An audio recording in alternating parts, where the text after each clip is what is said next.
Een nieuwe aflevering van In het Zinneke. Vandaag gaan we weer iemand verrassen. Hij weet dat we komen, alleen hij meent dat het gaat over de tweede lockdown. Dus ik ben benieuwd. Meneer Blezer, je hebt begrepen dat we komen over een interview wat over de corona en de tweede lockdown ging. Dat vond ik ook goed dat we komen. Ja. En wie is het voor u, de tweede lockdown? Wie zei dat? Wie is dat voor u, de tweede lockdown? Oh ja, dat is natuurlijk vervelend. Dat is niet voor je kind. Wist je wel eens, hè? Nee. Dus, ik ben me zoveel mogelijk in de voorschrift te houden natuurlijk. Ja. Ja, gewoon wel eens boodschappen doen in de winkel. Maar ja, daar let je natuurlijk ook op. Of ga je niet tekort bij je kunt. Maar ja, het is niet immer te realiseren, hè?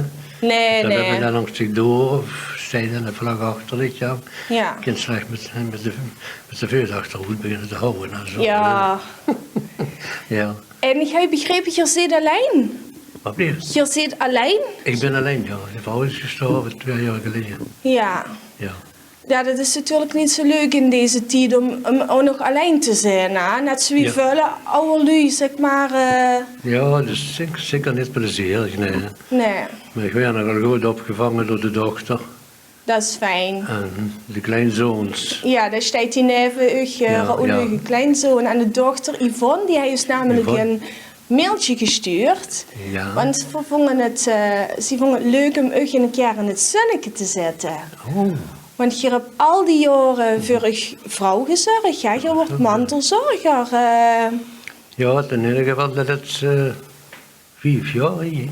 Ja, voorheen ging dat wel, maar dat is 5 jaar met je... Heb je alleen voor je vrouw gezorgd? Voor de vrouw te zorgen, ja. En ik heb ook begrepen dat je hier in het gebouw mochten ze echt toen in de tijd ook altijd bellen. Als iemand ergens naartoe moest, dan ging je met. Klopt dat? Is dat wat? Als iemand hier in het gebouw gaat nuttigheid of zo, dan stink je er ook altijd klaar. Oh ja, dat sowieso, ja. Ja? En achter hem op de dingen, houdt dat tuintje toch bijhouden en zo allemaal, hè. Er was vreemd wel een tuintje achter hem, hè. Ja. Dat deed ik ook helemaal bij, met onkomen en biesnoeien en zo gaat allemaal meer. Ja. En het is eigenlijk nu allemaal minder geworden de laatste jaren. Dan mag ik vragen wie oud je zit? Ik ben in de 92e bezig. Oh. Ja. En het is nog wat minder geworden allemaal wat je doet? Ja, dat zeker. En met lopen gaat het nog redelijk goed. Ja. Dus ik ben nu al met de rollator aan het lopen de laatste 6 weken. Ja. Ja. Heb ik de auto ook verkocht. Ik denk, het wordt me toch een beetje te riskant en te rijden ook op de leeftijd. Ja. En dan ben ik dan met het heb ik het verkocht en dan ben ik nu met de rollator van de vrouw nog. Dus dingen. Ja. Daar kun je me nu goed van passen. Ja, maar zit je natuurlijk wel heel erg gebonden aan hoe snoet je geen auto meer hebt, hè? Ja, dat natuurlijk wel, ja. Ja. Maar zolang als ik kan lopen nog iedere dag en dat wil ook hem. Ja. Dat is goed, dus, hè. Ja. Maar zo moet voor de tien wat in hem te krijgen, ja. Ja, maar uw dochter Yvonne schreef dat je rug nog heel goed hield, ondanks dat je nu alleen ervoor staat. Ja. En je zit jarenlang postbode geweest, gans Valkenberg. 40 jaar, ja.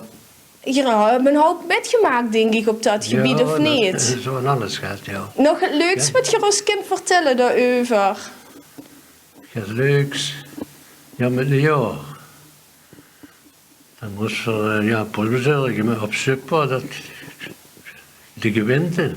Als er de postbode kwam, op 2, 3 plaatsen, dan moesten ze dat borreltje drinken. En dan kwam ik ook bij zo'n oude vrijgezel. En dan zei jong, dan drinkt ze zeker een drupje. En ik zei, ja, dat het nieuwjaar is.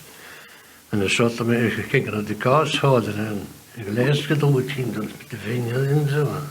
Er zit geen slup erin, zei er. Zei, ik maak niks. Hij zat me erin. Ik denk, zet het maar gauw af, dat is de weg. Oh, ze vindt het lekker, zit. Och, zet ik zich nog in de inzetter. Ja. Dus eerst je goed support en heeft je dus wel genoeg gehad, denk ik dan, als het overal zo ging. Ja, ene keer ben ik in het arts gekomen, ja, toen was de directeur nog op kantoor, heb ik teruggekomen. Ik was al samen de klaar, maar hij was toch op kantoor. Zo kan ik een beetje dingen zitten. Wat is er met u zitten? Zou ik zeggen, ja, ik heb een paar bolletjes moeten drinken op Simmen. Bij oude bekenden. Nou, dat is een jaar zit er, maar anders had ik het niet door de beugel gelaten. Ik zal het er nou overheen kijken. Ja. Maar eigenlijk voor alles wat je hebt gedaan voor je vrouw als mantelzorger en ook wat je in het gebouw hebt gedaan voor bepaalde lui en die jaren postbode willen voor je heel graag een bloemetje aanbieden. Ik heb het hier verstopt, hier bij mij. Oh. Alsjeblieft. Dankjewel.